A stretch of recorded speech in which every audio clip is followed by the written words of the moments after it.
Somewhere in Israel's Negev desert, right now, there are fighter jets sitting in hardened underground hangars that most governments on Earth would trade almost anything to have. They were paid for by American taxpayers. Modified in ways that were never supposed to happen. They've flown over Iranian nuclear facilities completely undetected. And in June 2025, they led the most audacious air campaign in the history of the modern Middle East. But here's the part almost nobody talks about: the country that invented this aircraft doesn't have a version as capable as Israel's.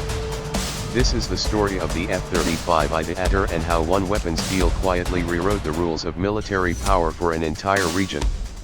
The aircraft nobody was supposed to have. To understand why this matters, you need to know what the F-35 actually is. It's not just a fighter jet.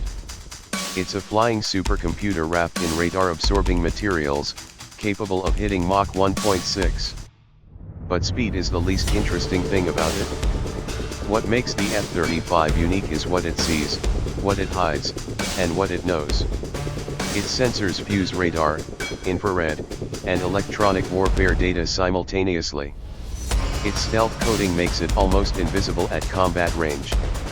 Its avionics can map enemy air defenses in real time. It was the most expensive weapons program in human history, over $400 billion to develop, funded by 9 partner nations.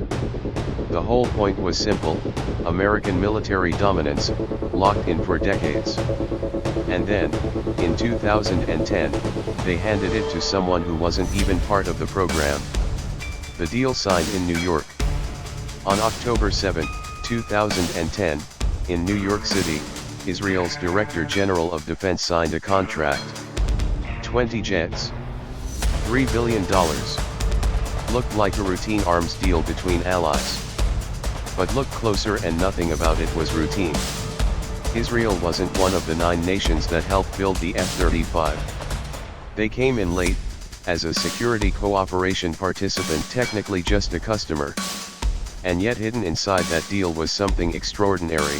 Israeli defense companies Elbit Systems and Rafael Advanced Defense Systems were handed over $4 billion in manufacturing contracts to produce F-35 components for the entire global program. American taxpayers funded Israel's jets. And simultaneously, funded Israeli companies to embed themselves permanently into the supply chain of the most sensitive military aircraft on Earth. The line between customer and partner was already blurring, and the deal wasn't even fully signed yet. The modification that wasn't supposed to happen. When Israel received its F-35s, the United States drew a hard line: you cannot integrate your own electronics into the aircraft's core systems. The F-35's computer architecture is among the most classified technology on the planet. No foreign nation gets inside it, full stop. Israel found a way around it. Their engineers built what they called a plug-and-play interface, a bridge between Israeli electronics and the American baseline. Not a core modification, but functionally, it achieved the same result. After nearly a year of tense negotiations between the Israeli Air Force, the Pentagon, and Lockheed Martin, the US agreed in July 2011 to allow it. And at that moment, the F-35I Adir, meaning mighty in Hebrew, was born. What came out of Israeli hangars was no longer an American aircraft with Israeli pilots. Elbit developed custom electronic warfare pods. Rafael miniaturized Israeli air-to-air missiles to fit inside the F-35 stealth weapons bay. Israel Military Industries produced penetration bombs matched to American specs.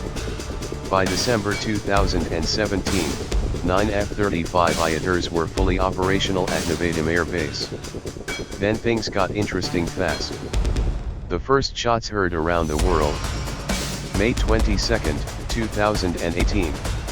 Israeli Air Force Commander General Amikam Norkin stood before a room of international military delegates and showed them a photograph, an F-35 flying over Beirut. Then he said, calmly, Israel had just become the first country in the world to use the F-35 in actual combat. The room went silent. Every Air Force on Earth had one burning question about this aircraft: does it actually work against real air defenses? The 9 nations who built it had no answer. The United States hadn't used one in combat yet. Israel had against Iranian targets in Syria, threading through airspace protected by Russian-built S-300 and S-400 systems specifically designed to kill stealth aircraft. It worked. It worked invisibly. And the world's military analysts spent weeks processing what that meant. The aircraft Iran couldn't stop. Iran understood the threat immediately. In 2021, Israeli F-35s entered Iranian airspace not to strike but to send a message: we can reach you, and you can't see us coming. Tehran scrambled. They pressed Russia for upgraded air defenses. They invested in drone swarms to overwhelm Israeli systems through sheer volume. Then on April 13, 2024, they launched their biggest response yet, over 300 drones and ballistic missiles at Israel. The barrage was largely intercepted. But a handful of ballistic missiles did find their target, Nevatim Air Base. Iran was specifically trying to destroy the F-35I fleet. The jets survived. The message to Iran was devastating: even when you know exactly where the aircraft is, and you fire hundreds of weapons at its home base, you still can't stop it. Israel's response, Operation Days of Repentance, sent F-35s through Iranian airspace in 3 waves. 20 locations hit. Not a single confirmed intercept. Iranian pilots and commanders later admitted they refused to operate without the Adir leading the way first. The test bed nobody else has. In November 2020, Israel received something delivered to no other air force on Earth outside the United States: a dedicated F-35 test aircraft. Every other F-35 operator, Britain, Australia, Japan, South Korea, must formally apply to the US and Lockheed Martin for permission to make any modification. They submit. They wait. They may or may not be allowed. Israel has a jet they can experiment on themselves. This single arrangement allowed Israel to leapfrog every other F-35 operator in capability development. While allies are still writing requests, Israeli engineers are already testing the next upgrade. Some analysts now believe the F-35I Adir is, technically, the most capable variant of the F-35 in existence anywhere on Earth, including in the United States. The financial architecture nobody explains. Here's how the money actually worked, because it's genuinely unlike anything else in arms sales history. The US gives Israel military aid through a program called Foreign Military Financing, essentially a grant to purchase American weapons. So American taxpayers funded the purchase. American companies built the jets. And Israeli defense companies secured $4 billion in ongoing manufacturing work because the deal was structured that way. Israel didn't just buy a weapons system. They embedded themselves into the production architecture of the world's most important military aircraft program. By 2025, U.S. foreign military sales cases with Israel totaled $39.2 billion. And Israel's fleet kept growing, now heading towards 75 F-35s by 2030, plus 25 advanced F-15I jets ordered in November 2024 for $5.2 billion. The doctrine nobody else can copy. By 2025, Israel's Air Force had accumulated over 15,000 F-35 flight hours in actual combat against real air defenses over Gaza, Lebanon, Syria, Yemen, and Iran. No other operator is close. Out of that experience emerged something more valuable than the aircraft itself: a doctrine. They developed sequential seat operations. The F-35 goes in first, destroys radar and missile systems, then calls in older F-15s and F-16s behind it. The Adir isn't just a weapon, it's a sensor platform sharing real-time targeting data across an entire strike package. They also develop beast mode. Once air defenses are neutralized, the F-35 drops its stealth constraints and adds external weapons pylons for massive payload capacity. Every other F-35 operator is learning this in simulators. Israel learned it in wars. The weapon that shaped a geopolitical crisis. June 2025. The question Israeli planners had wrestled with for 2 decades: can we actually destroy Iran's nuclear program? Finally had an answer. Iran had enriched over 400 kilograms of uranium to 60% purity. A third enrichment site was announced. U.S. negotiations collapsed. At 3 a.m. on June 13, 2025, air raid sirens woke Israelis across the country. The aircraft were already in the air. Operation Rising Lion lasted 12 days.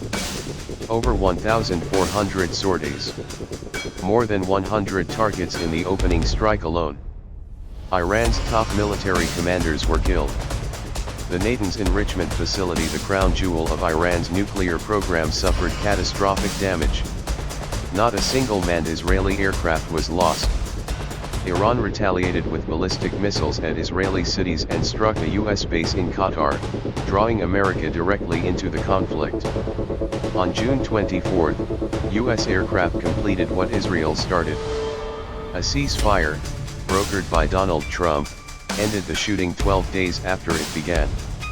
The F-35I had just participated in the destruction of a nation's nuclear weapons program from 1,600 kilometers away. The regional ripple and the question Washington won't answer. Every defense ministry in the Middle East watched those 12 days with the same thought: we want what Israel has. Saudi Arabia asked. The UAE asked. And here the US hit a wall of its own making. Since the 1960s, American law requires Israel to maintain a qualitative military edge over any regional adversary. Sell F-35s to the UAE. Congress killed it. Saudi Arabia. Israel quietly opposed it, worried about setting a precedent for Turkey. The nation that was a customer in 2010 had become a gatekeeper by 2024. Meanwhile, a harder question is being asked in Washington: what exactly did we give away? The F-35I has years of real combat data against Russian-built air defenses, data the US Air Force does not have. Israeli engineers understand the aircraft systems at a level that was never part of the original deal. The lines of control are no longer entirely clear.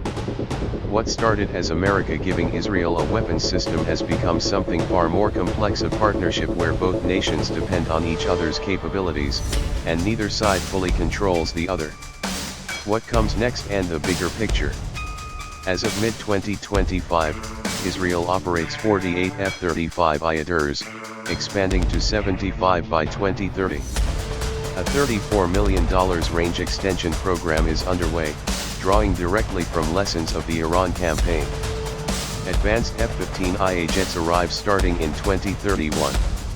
And Iran's nuclear program, while heavily damaged, is not permanently destroyed. Analysts say enrichment capability could be rebuilt within years. So the story isn't over. In 2010, a paper was signed in New York. What it set in motion reshaped an entire region's military balance, produced an aircraft more capable than the one America itself flies, embedded a foreign nation permanently into the world's most sensitive weapons program, and culminated in the most consequential airstrike on a nuclear program in modern history. The F-35I Adir is perhaps the most consequential single weapons platform in any nation's inventory right now, not just for what it can do, but for what it has already done. 15 years ago, it was a deal nobody fully understood. Today, it has changed the world.